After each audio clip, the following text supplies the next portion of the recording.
యేసయ్య నామములో మీకు మా యొక్క వందనాలు, కృతజ్ఞతలు, శుభములు తెలియచేస్తూ ఉన్నాం.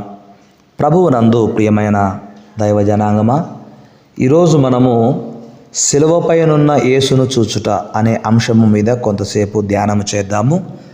దీనికి ఆధారమైన మూలవాక్యము మత్తయి సువార్త 27వ అధ్యాయము 35, 36 వచనాలు. వారు ఆయనను సిలువ వేసిన పిమ్మట చీట్లు వేసి ఆయన వస్త్రములు పంచుకొనిరి. అంతటా వారక్కడ కూర్చుండి ఆయనకు కావలి ఉండిరి అనే మాట మనం చూస్తాం. వారక్కడ కూర్చుండి ఆయనకు కావలి ఉండిరి అంటే కావలి ఉండిరి అంటే ఆయనను చూస్తూ ఉన్నారు, ఒకవేళ దిగుతాడేమోనని. కనుక క్రీస్తునందు ప్రియమైనటువంటి వారలరా, ఇక్కడ మనము గమనించినట్లయితే ఈ కల్వరి శిష్యులకు బాధ, యాతన, నిరాశలతో కూడిన స్థలంగా ఉంది. కానీ ఆయనను నమ్మిన వారికి పాపముపై జయమునకు కారణముగా కనపడుతోంది. హల్లెలూయా. యేసు ప్రభు సిలువ వేయబడినప్పుడు వివిధ తరగతులకు చెందిన ప్రజలు ఆయనను చూచారు.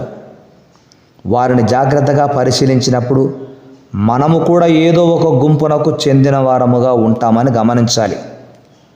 అయితే అలా చూచిన వారు కల్వరి పైన ఉన్న యేసును చూచుచున్న వివిధమైన ప్రజలు. 1 రోమా సైనికులు. మత్తయి సువార్త 27వ అధ్యాయంలో 27 నుండి 36 వచనాలలో మీరు చూస్తే, వీరు స్వయముగా యేసును సిలువ వేశారు. 1 తమ విధిని నెరవేర్చారు. 2 వస్త్రములు తీసివేశారు. 3 ముఖముపై ఉమ్మి వేశారు.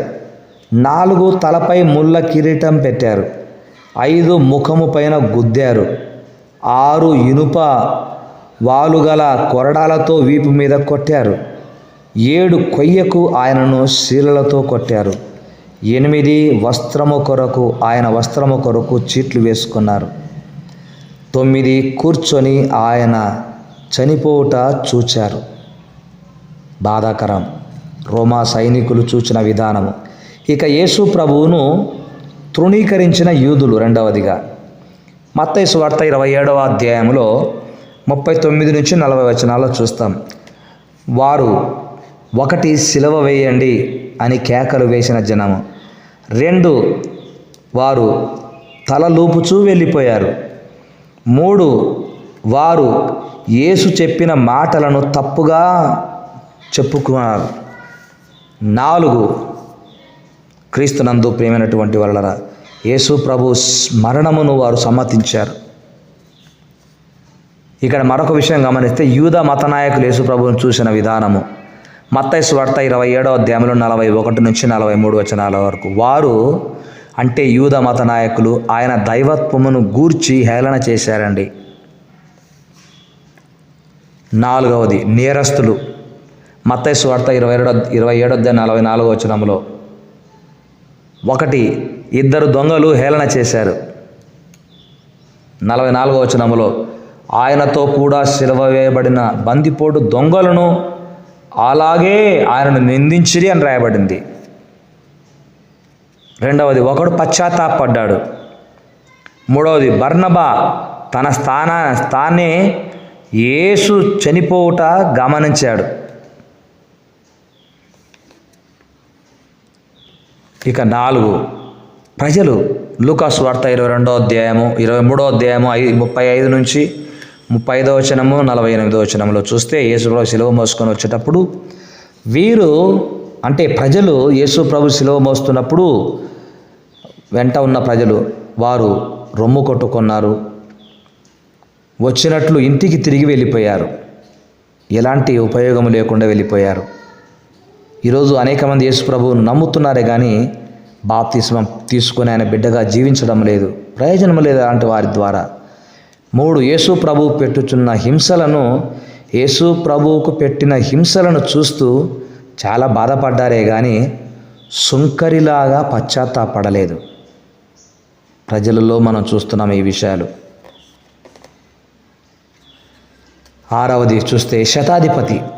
మత్తయి సువార్త 27వ అధ్యాయము 54వ వచనములో 1 శతాధిపతి గురించి ఆలోచిస్తే 1 చాలా భయపడ్డాడు, 2 యేసు నీతిమంతుడని ఒప్పుకున్నాడు, 3 యేసు దేవుని కుమారుడని ఒప్పుకున్నాడు, 4 దేవుని మహిమపరిచాడు, 5 యేసు ప్రభువును తన సొంత రక్షకునిగా అంగీకరించాడు. ఈ విషయాలు మనం గమనిస్తున్నప్పుడు అనేక మంది యేసు ప్రభువును చూసి సొంత రక్షకునిగా ఆయనను అంగీకరిస్తూ ఉన్నారు. 7వదిగా దూరము నుండి చూచిన వారు.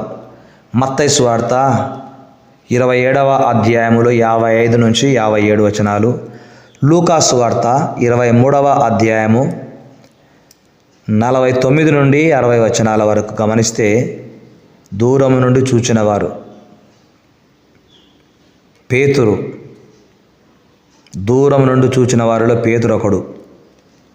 2 యేసు శిష్యులు, అనుచరులు, యేసు వలన మేలు పొందిన వారు అనేకులు ఈ గుంపులో ఉన్నారు, కానీ దగ్గరకు రాలేని స్థితిలో ఉన్నారు. యేసు ప్రభు ద్వారా ఎన్నో మేలులు పొంది ఎన్నో ఆశీర్వాదాలు అనుభవించి యేసు ప్రభువుకు సమీపముగా జీవించలేని వారు అనేకులు సంఘాలలో ఉన్నారు. ఎందుకు వారు ప్రభువుకు దూరంగా ఉన్నారంటే వారు ప్రభువుతో ఉన్నట్టే ఉన్నారు, కానీ ప్రభువులో లేరు. వారు లోకములో ఉన్నారు, లోకస్తులతో ఉన్నారు, లోక ఆచారాలతో నిండి ఉన్నారు. ఈరోజు నీవు నేను ఎలా ఉన్నాము? ప్రభువుకు సమీపంగా ఉన్నామా, లేక ప్రభువును దూరము నుండి చూస్తూ ఉన్నామా? ప్రభువునందు ప్రియమైనటువంటి వాళ్ళరా, ఈ విషయాలు మనం గమనిస్తున్నప్పుడు 8వ విషయం గమనిస్తే సిలువ క్రింద నిలవబడిన వారు. యోహాను సువార్త 19వ అధ్యాయం 35వ వచనములో సిలువ క్రింద ఉన్నవారు, నిలవబడిన వారు. వీరి వలె మనం ఉండాలి. యేసు ప్రభువును సిలువ వేసేంత వరకును, సిలువ వేసిన తర్వాత కూడా సిలువ యొద్దనే ఉన్నారు. వారిది గొప్ప సాక్ష్యము. 2 దుష్ట ప్రజలు దేవుని దూషించుచున్నప్పటికీ కూడా వీరు దేవునిని ప్రేమించారండి. సిలువ క్రింద ఉన్న ప్రజలు దేవుని ప్రేమించారు, దేవునికి సాక్షులుగా, సిలువకు సాక్షులుగా ఉన్నారు. ఇక 9వదిగా గమనిస్తే వీరందరూ యేసు సిలువను ఏ రీతిగా చూశారన్నది మనం గమనించాలి. 1 దేవదూషకుడు అనుభవించవలసిన శిక్ష పొందుచున్నాడని యూదులు సిలువను చూశారు. 2 వారికి ఇయ్యబడిన విధిని అమలు చేయునట్లు సైనికులు సిలువను చూశారు. 3 వారికున్న ఆటంకము తొలగిపోయిందని యూదా మత నాయకులు సిలువను చూశారు, మాకున్న ఆటంకాలను తొలగిపోయాయని. ఇక 4 తమ యజమానుడు సిలువ వేయబడుచున్నాడని శిష్యులు చూశారు. 5 నీతిమంతుడు సిలువ వేయబడుచున్నాడని శతాధిపతి చూశాడు. 6 తనకు బదులుగా సిలువ వేయబడుచున్నాడని బరబ్బా చూశాడు. క్రీస్తునందు ప్రియమైన వారలారా, నీ స్థానములో, నా స్థానములో యేసు ప్రభు సిలువ వేయబడ్డాడండి, నా కొరకు, నీ కొరకు. మనము సిలువను ఏ రీతిగా చూస్తూ ఉన్నాము, సిలువ పైనున్న యేసు ప్రభుని ఏ రీతిగా చూస్తున్నాము, మనము ఏ గుంపులో ఉన్నాము?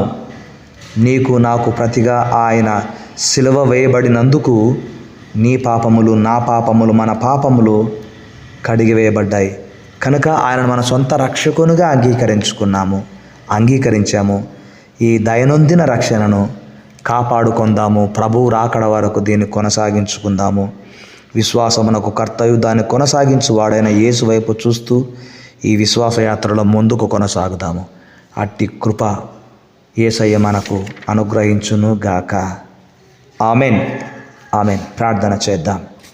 పరిశుద్ధుడు అయిన మా తండ్రి, మీ కుమారుడు మా రక్షకుడైన యేసు ప్రభు శిలువపై ఉన్నప్పుడు అక్కడ ఉన్న అనేక మంది ప్రజలు ఎలా చూశారో మీరు ఈరోజు మాకు జ్ఞాపకం చేశారు. మేము ఎలా చూస్తున్నాము? శిలువపైనున్న ప్రభువును, శిలువను జయించిన ప్రభువును, మరణమును జయించిన ప్రభువును ఎలా చూస్తున్నాము? ప్రభువుకు మేము దూరంగా ఉన్నామా, దగ్గరగా ఉన్నామా అని మాకు మీరు జ్ఞాపకం చేసినందుకు స్తోత్రాలు చెల్లిస్తూ ప్రభువుకు సమీపస్థలముగా జీవించే జీవితము నాకు, మా బిడ్డలకును, మా సంఘములకు దయచేయమని యేసు నామమున ప్రార్థిస్తున్నాము తండ్రి. ఆమెన్.